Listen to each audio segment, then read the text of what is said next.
Part 1.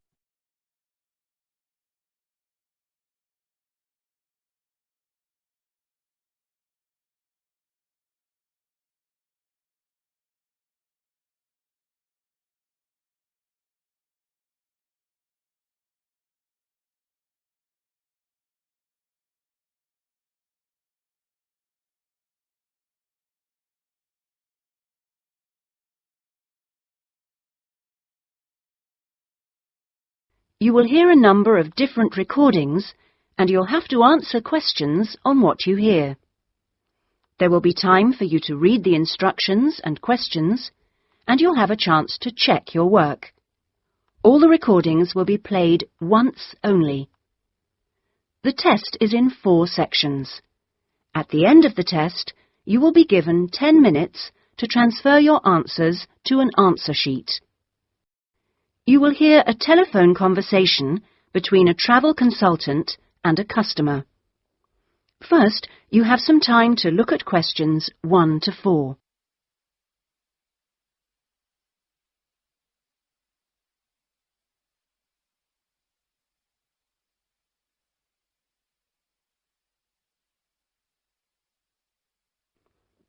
Now we shall begin. You should answer the questions as you listen, because you will not hear the recording a second time.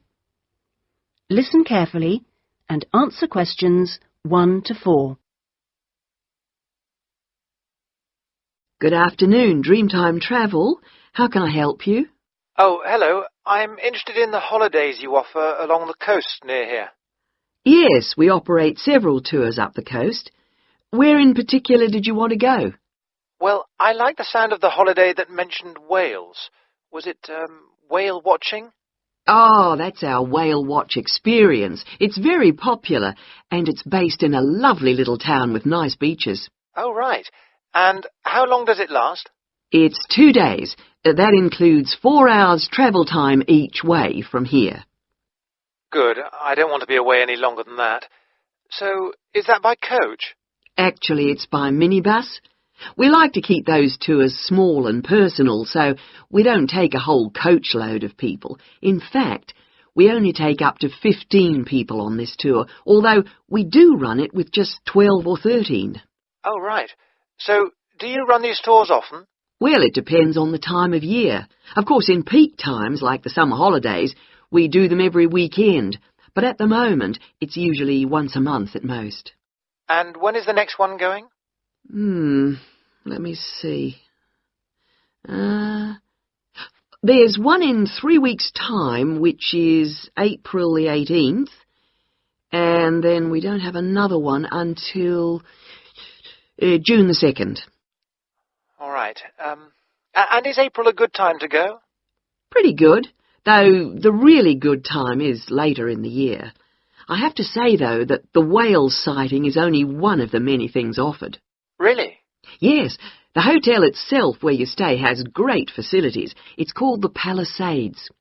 The Paris what? No, it's actually the Palisades. Pallissades. It's right on the main beach there. Oh, I see. All of the rooms have nice views, and the food is really good there too. Oh, right. Before you hear the rest of the conversation, you have some time to look at questions 5 to 10.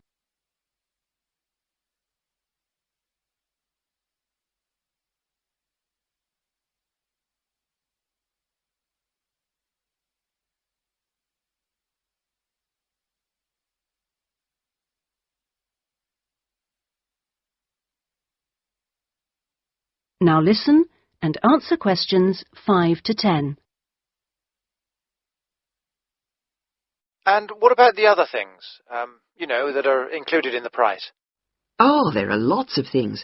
If you don't want to do the Whale Watch cruise, your guide will take anyone who is interested either on a bushwalk through the national park near the hotel, and there's no extra charge for that, or on a fishing trip. That's an extra $12, I think. And there's also a reptile park in town. That costs more or less the same. No, I think I'd prefer whales to snakes. Yeah. And if you just want to relax, you're free to sit by the hotel pool or go down the beach. Oh, and they also have tennis courts at the hotel, but you have to pay for those by the hour. But there are table tennis tables downstairs, and they're part of the accommodation package. Just speak to your guide. Well, that sounds good. So how much is the basic tour price? At this time of year, it's usually around $300, but let me check. It's actually $280. And the next tour, are there any places on that one?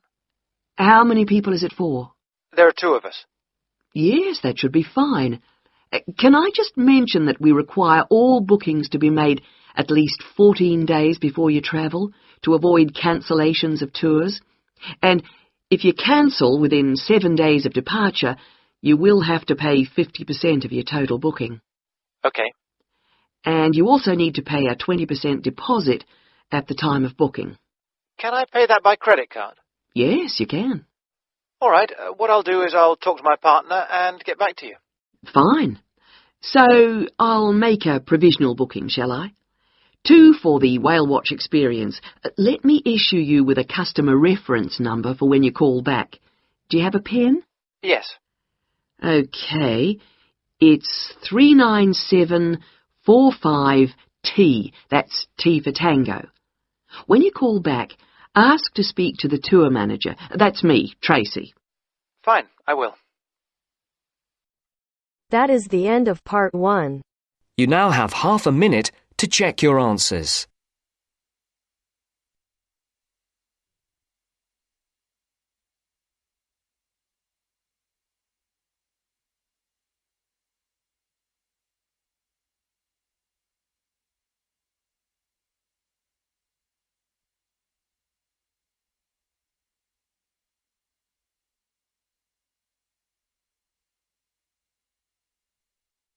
Now turns to part 2.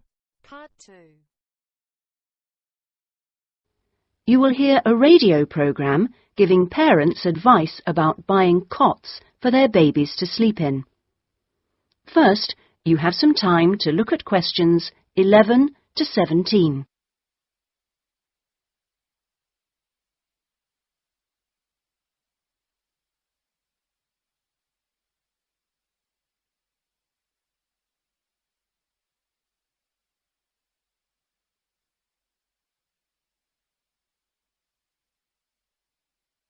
Now listen carefully and answer questions 11 to 17.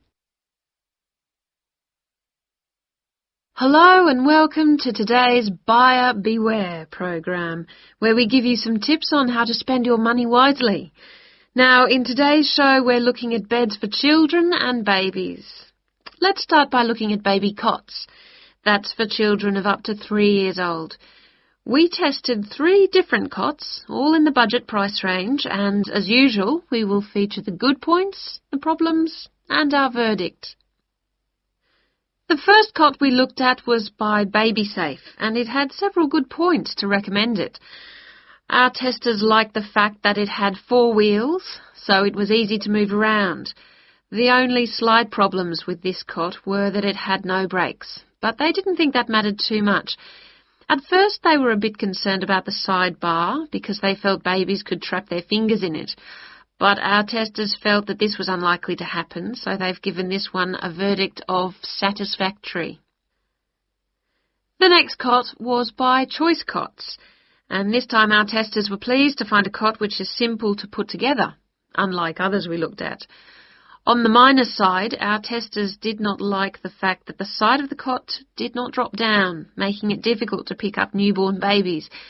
However, the real problem with this cot was the space between the bars. Our testers found they were too wide and a baby could easily trap his head. We felt this was a real safety hazard, and so we've labelled this one dangerous, I'm afraid. Before you hear the rest of the programme, you have some time to look at questions 18 to 20.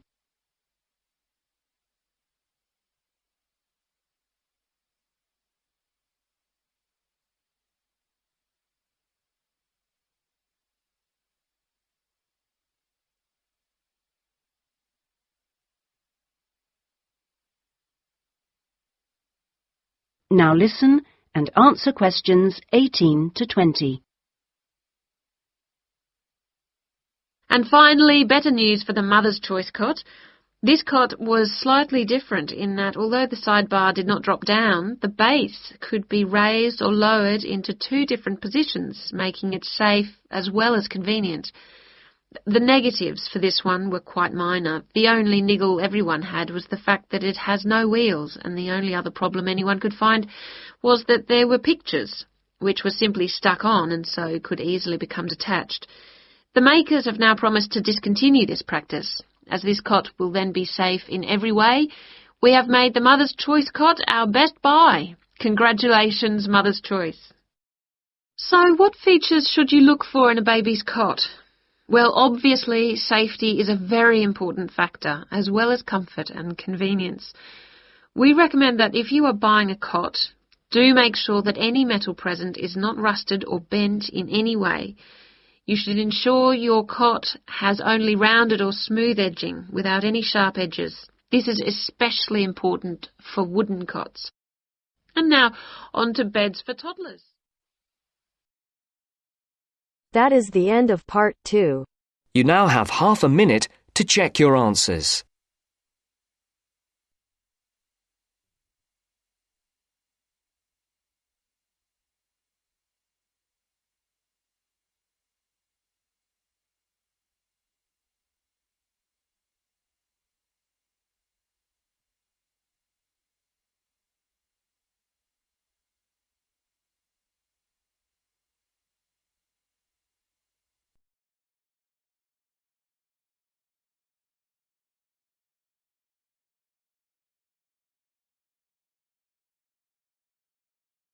Now turns to part 3. Part 3.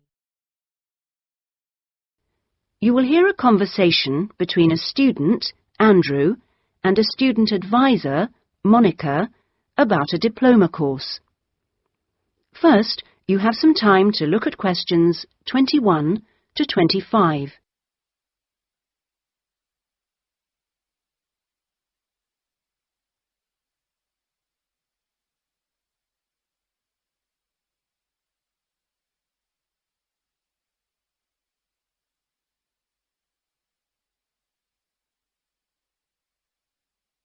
Now listen carefully and answer questions 21 to 25. Excuse me, I was told to come here for advice about management diploma courses. You've certainly come to the right place. Hi, my name is Monica. Nice to meet you. My name is Andrew Harris. So, Andrew, have you seen our diploma course prospectus yet? Yes, I've already looked at it. In fact, I thought the information on course content was really useful. But I'm afraid I'm a bit confused by all the different ways you can do the course. Full-time intensive, part-time, and so on. Mm-hmm. Well, let's see if I can help. I think each course type has its advantages and disadvantages, so it really depends on you, your own study habits, and your financial circumstances, of course. Are you working at the moment? Yes, I've been working in the administration section of the local hospital for the last 3 years. Mm-hmm. And before that, I worked in the office of a computer engineering company for 2 years. So I've got about 5 years of relevant work experience. Mm-hmm. And what I'm hoping to focus on is personnel management. I see. And are you planning to leave your current job to study, or are you thinking about just taking a year off? I want to know what my options are, really. I don't want to quit my job or anything, and my employers are keen for me to get some more qualifications, but obviously it would be better if I could do a course without taking too much time away from work. Right. So you don't really want to do the full-time course, then? No, not really. It's also a question of finances. You see, my office have agreed to pay the cost of the course itself, but I would have to take unpaid leave if I want to study full-time, and, well, I don't think I could afford to support myself with no salary for a whole year. Okay. Well, you have 2 other possibilities. You could either do the part-time course, that would be over 2 years, and you wouldn't have to take any time off work, Or you could do what we call a modular course. You could do that in 18 months if you wanted, or longer. It's quite flexible, and it would be up to you. So what does the part-time course involve? For that, you would join an evening class and have a lecture twice a week. Then you'd have to attend a seminar or discussion workshop one weekend a month. What kind of coursework would I have to do? Well, it's a mixture. You'd be expected to write an essay each month, which counts towards your final assessment. You have a case study to do by the end of the course, which might involve doing a survey or something like that. And also you need to hand in a short report every 4 weeks. So that's quite a lot of work then, on top of working every day. It sounds like a lot of studying, and really tiring. Yeah, you certainly wouldn't have much free time. Before you hear the rest of the conversation, you have some time to look at questions 26 to 30.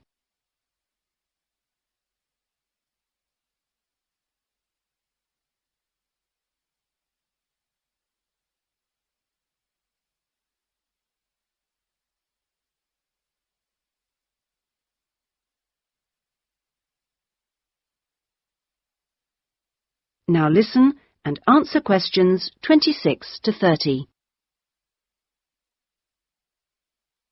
What about the modular course? What would I have to do for that? Well, that's where you get the opportunity to study full-time for short periods. That way you can cover a lot of coursework and attend lectures and seminars during the day. And each module lasts for 1 term, say about 12 weeks at a time. There are obvious advantages in this. The main one being that you can study in a much more intensive way, which suits some people much better. And how many of these modules would I have to do to get the diploma? The current programme is 2 modules, and then you have to choose a topic to work in more depth. But you can base that on your job, and so you don't need to be away from the office. And how long it takes is up to you. The important thing is that you don't have to study and work. You can focus on one thing at a time. Yes, I can see that. It certainly sounds attractive. It would be more expensive, though. I mean, I'd have to support myself without pay for each module. That's true, so that might be a problem for you. Look, why don't you talk this over with your employers and then come back?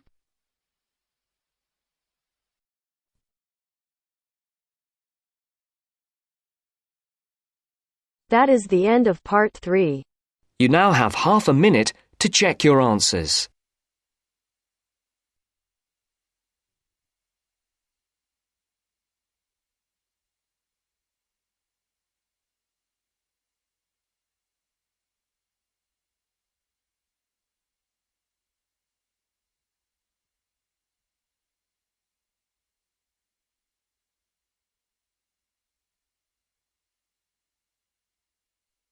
Now turns to part 4. Part 4.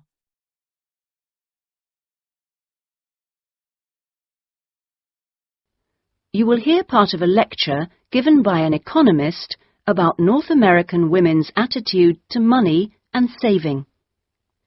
First, you have some time to look at questions 31 to 40.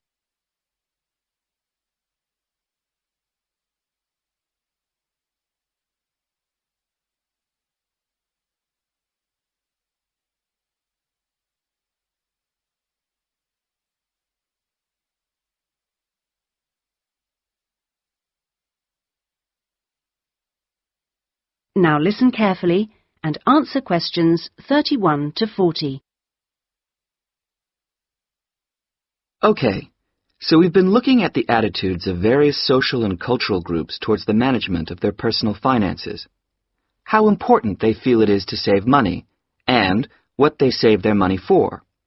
One aspect that we haven't yet considered is gender. So if we consider gender issues, we're basically asking whether men and women have different attitudes towards saving money, and whether they save money for different things. Back in 1928, the British writer George Bernard Shaw wrote in his Intelligent Women's Guide to Socialism and Capitalism that a man is supposed to understand politics, economics, and finance, and is therefore unwilling to accept essential instruction.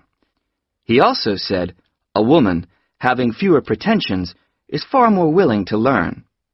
Now, though these days people might question a lot of the assumptions contained in those statements, recent research does suggest that there are some quite fundamental differences between men and women in their attitudes to economic matters.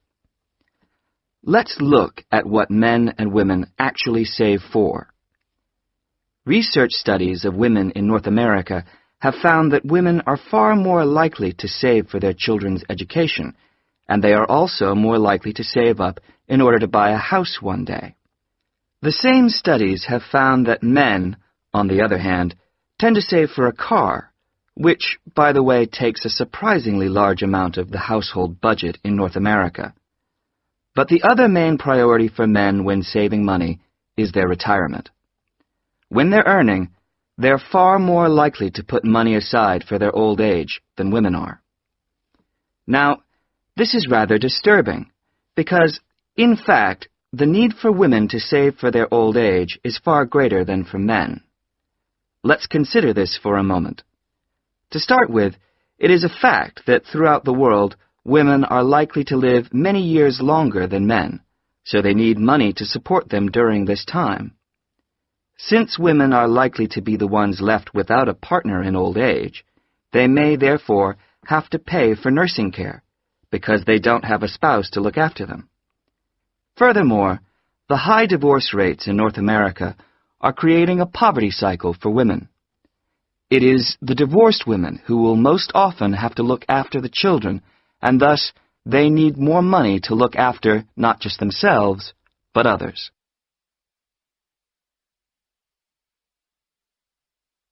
So what can be done about this situation?